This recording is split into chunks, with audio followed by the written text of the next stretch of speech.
Mom, listen. I've divorced Robert, and I'm currently staying at a hotel, but I'll be bringing Linda over to your place. When I was too perplexed to say anything, my daughter Susan quickly hung up the phone. I'm home. A few days later, Susan arrived, dragging a large suitcase while her daughter Linda had a travel backpack on. Both of them kicked off their shoes and entered the house. Mom, is my room available? She said as she walked into the living room. Susan looked puzzled. When she saw Mary, her brother's wife, among the welcoming family, she clicked her tongue slightly. Why are you here? But before she could dwell on that question, James cut in. The two of them are living together now. It makes sense for her to be here. Upon hearing this, Susan's mood soured. What are you doing relaxing in my house as if it's yours? Ridiculous. Someone who just spends money living with us? We're going to live here now, and it's cramped with you around. Don't let your dropout stupidity rub off on the kids. Get out. Mary froze, her smile fading. It was clear that Susan looked down on and disliked Mary. Susan gestured for her to leave. This behavior angered everyone further, heating up the arguments between James and John. However, it was Mary who spoke up. Understood. If Susan says so, I'll leave soon. Just give me some time. Hearing this, Susan smiled satisfactorily. See, you're reasonable. People like you don't belong in this house. Mary bowed her head and slowly walked out of the living room. I hurried after Mary, trying to stop her by grabbing her arm. But no matter how much I said, there's no need for you to leave. Mary wouldn't listen and started packing her bags. It was unfair for Mary, who had done nothing wrong. While Mary was packing, I came up with an idea. Well then, if that's how it is, I whispered something secretly to Mary. My name is Karen. I'm a housewife about to turn 55, living a fulfilling life with my husband James and my son and his wife. My son John got married last spring and held the ceremony. Mary is a wonderful person, always cheerful with a bright smile, and has a pleasant personality. She's petite with long flowing hair. Initially, they lived separately, but when John's job location changed, moving in with us became more practical since it was closer to his workplace. We've been living together for about 6 months. When they first suggested moving in, neither James nor I opposed, but I was worried about how Mary would take it. After all, I'm her mother-in-law, and she might not be keen on the idea. I worried about this until they moved in. One night, James said, Aren't you worrying too much? Mary isn't like that. Really? Mary is skilled at sewing, right? John mentioned that. And you like knitting, so you'll probably get along.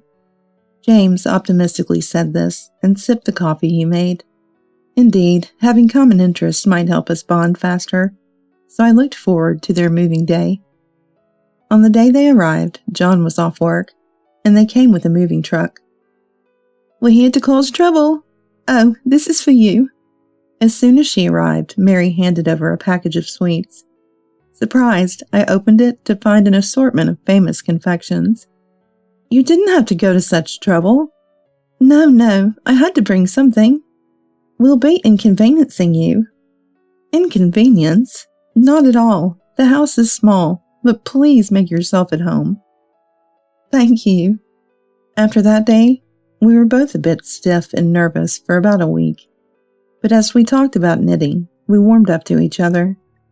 Mary got excited talking about the local craft store. The conversations about the satisfaction of completing a project were endless. Mary learned to sew in elementary school. She had no relatives and came from a children's home, where the staff noticed her dexterity and taught her sewing. Starting with button sewing, Mary gradually learned to enjoy making things like children's aprons and small etiquette pouches. Over time, she became capable of making almost anything, including clothes and tote bags as an adult. I started to enjoy making things, and now I can make just about anything, from clothes to tote bags," she said with a smile, looking vibrant and somehow making me feel more energetic and a bit younger. Mary was also incredibly thoughtful. Once she found out that James liked to have coffee after dinner. She started making it for him every night. She also took care of the garden, cleaned the storage shed, and tidied up around the water fixtures. James cherished Mary, as if she were his own daughter. The only thing that bothered me was when Mary put herself down for being a dropout when we were alone. She couldn't afford to go to high school and had to start working right after middle school. I encouraged her, saying, "It's okay." But I wasn't sure if that really cleared her worries. Mary probably felt insecure about it because Susan, her sister-in-law, teased her. Susan, John's older sister by 3 years, had a mean streak that no amount of scolding could fix. Susan went to college and got a job at a major bank. She would go to dinner parties with friends and acquaintances, targeting wealthy men to date or break up with. It seemed like her relationships often soured, probably because her personality was difficult to deal with. I worried no one would marry her if she didn't change.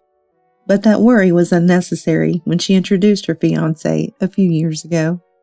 He came from a family of doctors, and now worked in internal medicine at a large hospital. James and I thought we wouldn't be troubled by her anymore. But even after that, she would say things like, "My brother is so presumptuous," about John. At family gatherings with Mary, Susan always had complaints. "Is this girl John's wife? She looks so plain." "Susan, don't be rude." I would chide her, but Susan never changed her attitude. Even when James and I said, "Think of us as your real family," Susan laughed mockingly. "Seriously, Dad, Mom? A stupid family like this is impossible." I still remember her mocking laughter. "Hey, Dad, Mom, are you serious? I can't deal with a stupid family." I still remember the sound of her laughing in ridicule.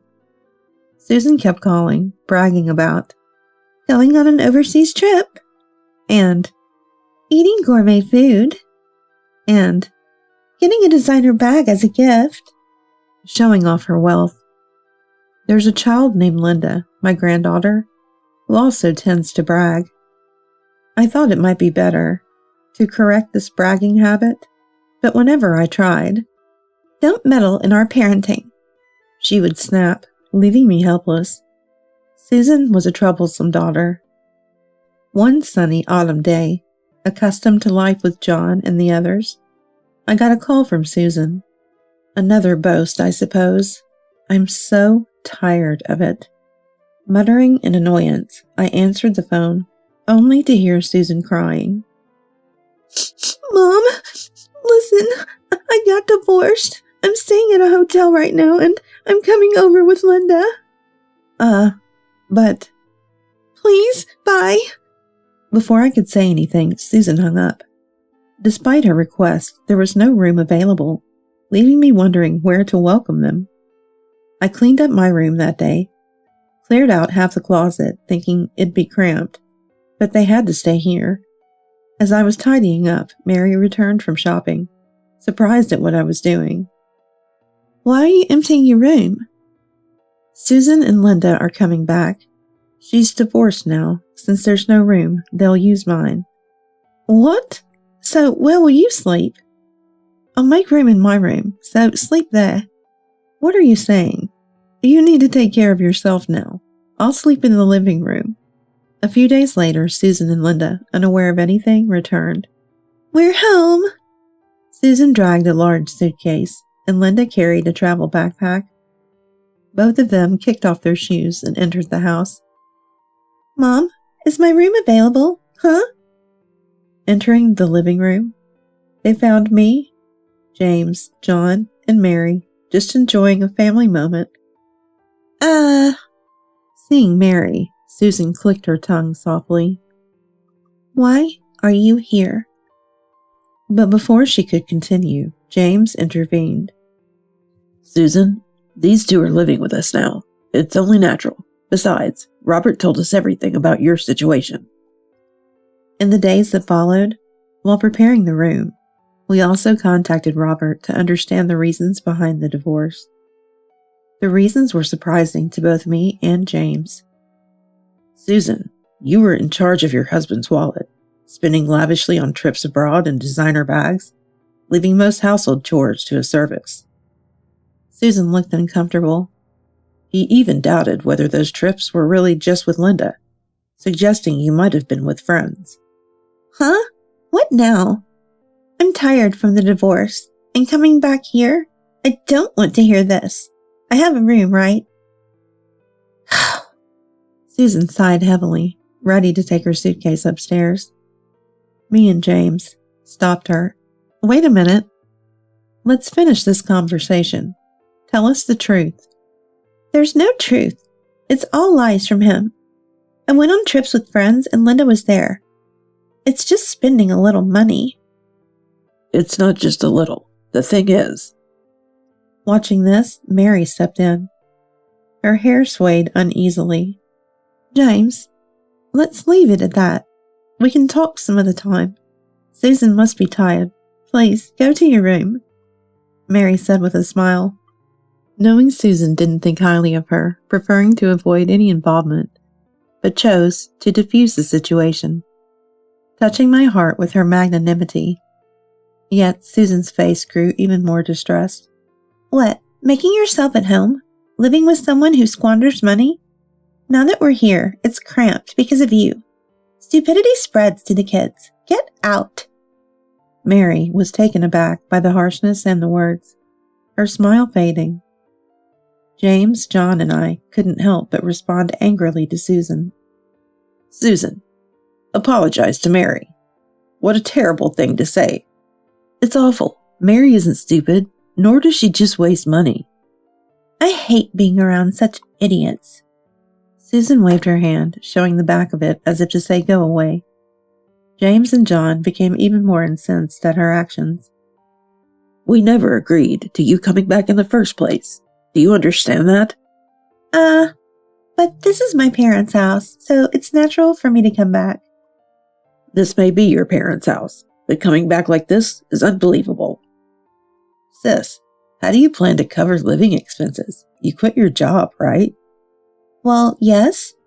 I'll take a break from work for a while, so John and Dad can support me and Linda until I find a job. Mom can take care of Linda. Susan has always been like this, quite self-centered. That's why I was reluctant to accept her back. Hey, just to clarify, by when do you plan to find a job? It's almost time for Linda to start preschool. And what about picking her up? How am I supposed to know when I'll find a job? And Mom, you will pick Linda up once I start working, right? That's much better than using Mary. We can't just do that on request. Susan seems determined to stay here and have us look after her and Linda. Linda, unable to keep up with the adults' argument, tried to get attention by crying and shouting. That's how it's going to be, so please understand. What an attitude she has. Everyone was stunned by her. It felt like time stopped for a moment. But then Mary spoke up unexpectedly. Understood. If Susan says so. I'll be leaving soon, so please give me some time. Hearing this, Susan smiled contentedly. See, that's very understanding of you. You realized you're a nuisance in this house. Mary bowed her head and slowly left the living room. I rushed to stop Mary, grabbing her arm. But no matter how much I said, there's no need for you to leave. Mary wouldn't listen and started packing her things. I felt sad, wondering if there was anything I could do. It wasn't fair for Mary, who had done nothing wrong. While Mary was packing, I suddenly came up with an idea. Well, if that's how it is, I whispered something to Mary. Weeks after Susan's return, the mornings and evenings had grown colder, and the autumn leaves in the nearby park had progressed, making it feel fully like autumn. Mary had found a new place, finished the viewings, signed the lease, and started moving her belongings. Susan was happy to see this. and Linda had learned to look down on others, pointing and laughing. Linda, stop pointing at people. Even when I scolded her, Linda seemed to enjoy herself, sticking out her tongue and laughing. She complained about the food Mary and I cooked, spat it out as if it was a game, and the house was a mess with sand and mud from playing in the sandbox. Talking to Susan was of no use. Don't you think it's good for kids to be lively? Don't you agree, Mom? I wanted to say that wasn't the point, but I was too tired to argue. James and John were still on bad terms with Susan, and the house was in chaos. But it would all be over with a bit more patience. One Sunday night, after helping Mary unpack at her new place, I received a call from Susan. During the day, me, James, John, and Mary had gone to the new place, leaving Susan alone at home. It was dark, and she must have grown impatient waiting for us to return and called. Hey, Mom, when are you coming back? I'm hungry and want the laundry done. Linda probably wants to sleep, too. To that, I replied sharply, we're not coming back there. Susan was shocked on the other end of the phone, hurling insults. Don't joke. What do you mean? I haven't heard about this. Come back and make dinner. And other such immature comments from a mother. I see. So I'm being blamed by that dropout idiot, am I? Am I the dropout idiot you're referring to? Why does it turn out this way? Didn't you say the dropout idiot was Mary? I'm a dropout too. At that moment, the other end of the phone went silent. Perhaps it's more accurate to say she was speechless. Because you said you couldn't stand being with the dropout, right? Well, Dad and I are dropouts too. We've decided to move out as well. After a few seconds of silence, Susan started to make excuses hastily. I never said anything like that. Besides, you'll miss Linda if you don't come back, right? It doesn't matter what your and Dad's educational backgrounds are. Please come back. I don't want to be with a daughter who judges people by their education alone. Linda has been left with her father, so there's no need to worry. Linda? Why? We had taken Linda out shopping and handed her over to Robert on the way. He had wanted to take custody when he brought up divorce, but it seems Susan had taken and hidden her before any proper discussion. That's why we didn't immediately return home and stayed in a hotel for a while, keeping away from Susan and her family. Give Linda back. You hardly disciplined Linda and left her mostly to her own devices. That's not parenting.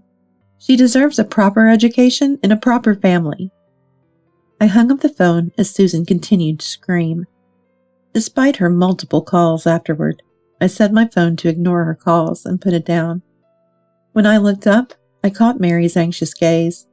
I smiled and gave her a thumbs up. It's okay. Mary smiled back, reassured. A week after moving in, we had become reasonably acquainted with the neighbors. Mary and I spent our days in our slightly larger new house, cleaning, cooking, and dedicating time to our hobbies of sewing and knitting. The reasons for moving here included the presence of a craft store nearby and a sewing and knitting club that met several times a month. When we first attended, both the instructors and the students were welcoming and kind. One afternoon, I suggested to Mary, Mary, I'm thinking of setting up a booth at the handmade market in the neighboring town this year. How about joining me? Mary modestly said, I don't have to participate. But with encouragement from our club friends, she decided to. Now we are preparing items for the market. Afterwards, Susan, who had been sitting in the parental home for a while, moved to a rundown apartment 1 or 2 months later. The house was actually rented, with quite a high monthly rent. Of course, the rent and utilities were priced for a family, and Susan had been relying on James and John's earnings, so she probably didn't have enough money to cover these expenses. She inevitably had to move to an apartment to live on her own. Susan was essentially unemployed, and raising Linda in such a condition would have been difficult. There was even a risk that both mother and daughter could end up homeless.